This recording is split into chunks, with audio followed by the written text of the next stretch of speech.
Mathematics mathematics एक ऐसा subject है जिसे लेकर के हमारे मन में तरह तरह के सवाल आते हैं कि मैथमेटिक्स एक बहुत ही हार्ड सब्जेक्ट है, बहुत ज़्यादा प्रैक्टिस की डिमांड करता है और इसमें पास होना बहुत ज़्यादा मुश्किल होता है।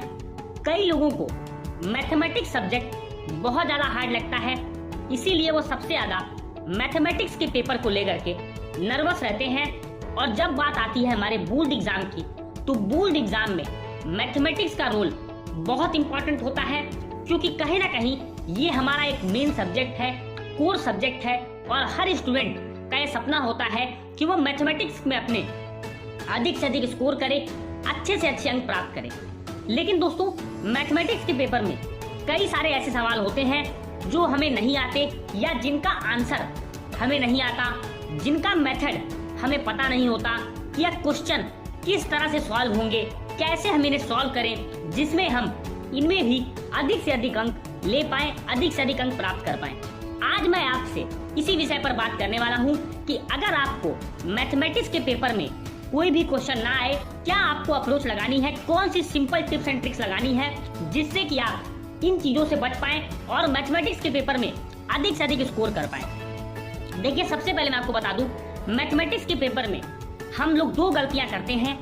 अगर हमें कोई क्वेश्चन नहीं आता तो हम उस क्वेश्चन को अनअटेम्प्ट करते हैं, क्वेश्चन को हम अटेम्प्ट ही नहीं करते और आप ये भूल जाते हैं कि अगर हम किसी क्वेश्चन को अटेम्प्ट नहीं करेंगे तो हमारी कॉपी उतने कम मार्क्स में ही चेक होने वाली है। मान लीजिए कि आपका टोटल पेपर 100 मार्क्स का है और आपने 25 मार्क्स के क्वेश्चन पूरी तरह से अनअटेम्प्ट कर दिए हैं, पूरी तरह से छोड़ दिए हैं, तो अब आपकी कॉपी 75 मार्क्स में से चेक होगी और क्या पता कि आप 75 मार्क्स में से 33 मार्क्स पासिंग मार्क्स भी स्कोर आप ना कर पाए। तो इसलिए आपको यह गलती नहीं करनी। सबसे पहले जान लीजिए कि जब भी बोर्ड एग्जामिनर के पास मार्किंग स्कीम आती है तो उसमें हर स्टेप के आपको नंबर मिलते हैं। इसीलिए आपको कहा जाता है कि बोर्ड एग्जाम में चाहे कुछ भी हो जाए, आप किसी भी क्वेश्चन को अनअटेम्प्ट मत करिए, क्योंकि हर स्टेप पर आपको मार्क्स मिलते हैं। इसीलिए आपको किसी भी क्वेश्चन को आपको छोड़ना नहीं है। जैसे मैं बात करूं कि मान लीजिए कि आपने किसी भी चैप्टर को पढ़ा या कोई भी क्वेश्चन आपको एग्जाम में आ रहा है, जिस क्वेश्चन में आपको ये लगता है कि मुझे इसका उत्तर नहीं आ रहा, मैं इस क्वेश्चन को सॉल्व नहीं कर पाऊंगा, तो सबसे पहले आप देखिए कि आपके क्वेश्चन में क्या चीजें गिवन दी है, क्या आपको फाइंड आउट करना है। और ये आप क्वेश्चन को अगर अच्छे तरीके से रीड करेंगे तो आप ये दो चीजें फाइंड आउट कर लेंगे। अब बात आती है कि सर फॉर्मूला हम कैसे याद करें। देखिए, मैं ये मानता हूँ कि हर विद्यार्थी कहीं ना कहीं हर चैप्टर के फॉर्मूले से परिचित होता है, क्योंकि अगर हम समरी भी पढ़ते हैं चैप्टर की तो लास्ट पेजेस पे हमारी बुक्स के फॉर्मूले पूरे दिए होते हैं। तो आपको कम से कम जो गिवन है, जो आपको निकालना है और जो फॉर्मूला आप यूज कर रहे हो, उस फॉर्मूले के सिंबल को, उस फॉर्मूले को लिखना है, उस फॉर्मूले के हर एक सिंबल को आपको एक्सप्लेन करना है। और बात आती है कि हम कैसे याद करें कि ये चैप्टर, ये क्वेश्चन किस चैप्टर से पूछा गया। जैसे मान लीजिए कि आपसे दो चीजें पूछी गई, आपसे कहा गया कि आप इस चीज को रेशियो में कन्वर्ट करिए, तो आप कहीं ना कहीं रेशियो प्रोपोर्शन चैप्टर आपको आना चाहिए। आपके दिमाग में चलना चाहिए कि रेशियो प्रोपोर्शन का मतलब अगर 3/5 लिखा है तो इसको हम 3/5, अगर आपको फ्रैक्शन में लिखा है तो इसको 3:5 हम लिख सकते हैं। यानी कि आपने देखा कि आप फ्रैक्शन को रेशियो में और रेशियो को फ्रैक्शन में आप बहुत आसानी के साथ कन्वर्ट कर सकते हैं। तो आपको देखना यह है कि जब आप किसी फॉर्मूले को अप्लाई कर रहे हैं तो कौन कौन सी चीजें आपको क्वेश्चन में गिवन है, कौन सी चीजें आपको फाइंड आउट करनी है। अगर आप ये चीजें भी करते हैं और अंत में आपका आंसर नहीं आता है, तब भी आपको मार्क्स यहाँ पर जरूर से जरूर मिलते हैं, क्योंकि आपको हर स्टेप पे आपको अंक मिलते हैं। इसीलिए गलती आपको नहीं करनी। अब मैंने आपको ये क्यों कहा कि आपको हर क्वेश्चन अटेम्प्ट करना है, ये सारी चीजें आपको करनी है। जैसे मान लीजिए कि दो स्टूडेंट का केस लेते हैं दोस्तों, एक स्टूडेंट है ए और एक स्टूडेंट है बी।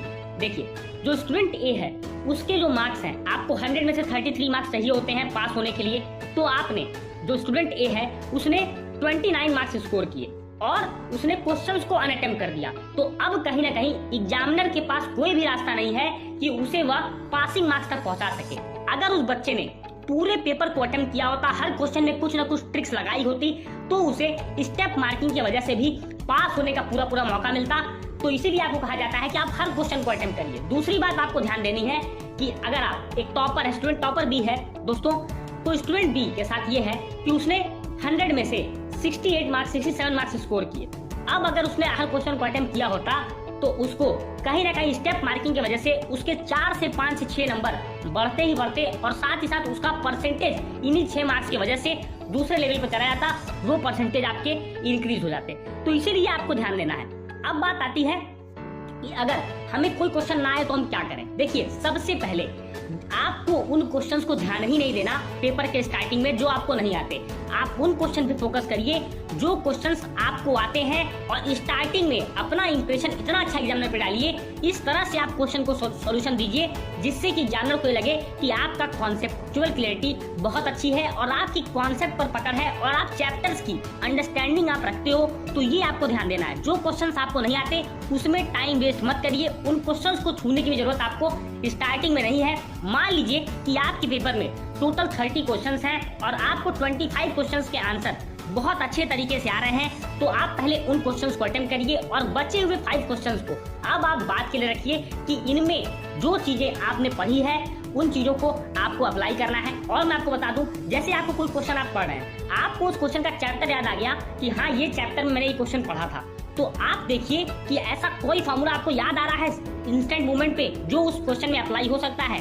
अगर ऐसा है तो उस फॉर्मूले को लिखिए, उस फॉर्मूले को आप अप्लाई करिए और हो सकता हो कि आप क्वेश्चन के आंसर तक पहुंच जाएं। बहुत सारे बच्चे बोलेंगे सर जो कैलकुलेटिंग क्वेश्चंस हैं उनके आंसर हम कैसे लिखें। देखिए, एग्जाम में ट्रिक होती है कि जब आपको कैलकुलेटिंग क्वेश्चन मिलता है तो आपको पूरा सॉल्व करने की उसे जरूरत नहीं है, आपको सिर्फ अप्रोक्सीमेशन में आंसर लिखना है। जैसे मैं मान लेता हूँ कि √3 की वैल्यू अगर आपने निकाली है तो अप्रोक्स 1.7 आप अप्रोक्स लिख करके छोड़ देंगे, फिर भी आपको पूरे के पूरे अंक वहां पर मिलने वाले हैं, क्योंकि एग्जामिनर को पता है कि समय की कमी के कारण आपने पूरा आंसर नहीं लिखा, जबकि क्वेश्चंस पर, कॉन्सेप्ट पर, सब्जेक्ट पर आपकी पकड़ बहुत अच्छी है। तो दोस्तों, मैं उम्मीद करूंगा कि आप जो मैंने आपको ये चीजें बताई हैं इन चीजों को आप ध्यान रखेंगे और मैथमेटिक्स पेपर में कोई क्वेश्चन अगर आपको नहीं आ रहा होगा तो आप इन ट्रिक्स को अपना करके अधिक से अधिक अंक स्कोर करेंगे। वीडियो अच्छा लगा तो वीडियो को लाइक करें, अपने हर उस दोस्त में शेयर करें जो मैथमेटिक्स के फियर से गुजर रहा है। मिलेंगे अपने अगले वीडियो में, तब तक के लिए जय हिंद, वंदे मातरम।